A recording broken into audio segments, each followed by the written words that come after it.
ইয়াৰ পিছত আপোনালোকক এটা 3 দিনীয়া প্ৰশিক্ষণ দিয়া হ'ব।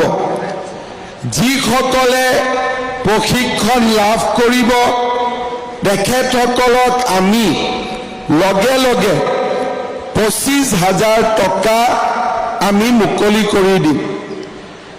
ইয়াৰ পিছত এটা বছৰ আমি আপোনালোকৰ কাৰ্যকুশলতা কেনেকে কাম কৰিছে কৰা নাই তাক আমি পৰ্যবেক্ষণ কৰিম। আমি এই আঁচনিত যিসকল হিতাধিকাৰী নিৰ্বাচিত হয় 50 গৰাকী হিতাধিকাৰীৰ মাজত এজন আমি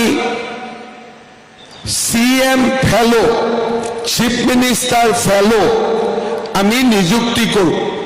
তেওঁ আপোনালোকক কেনেকে বেংক একাউণ্ট কৰিব লাগে, কেনেকে ব্যৱসায় পৰিচালনা কৰিব লাগে, চৰকাৰ আৰু হিতাধিকাৰীৰ মাজত তেওঁ সম্বন্ধ ৰাখি চলিব।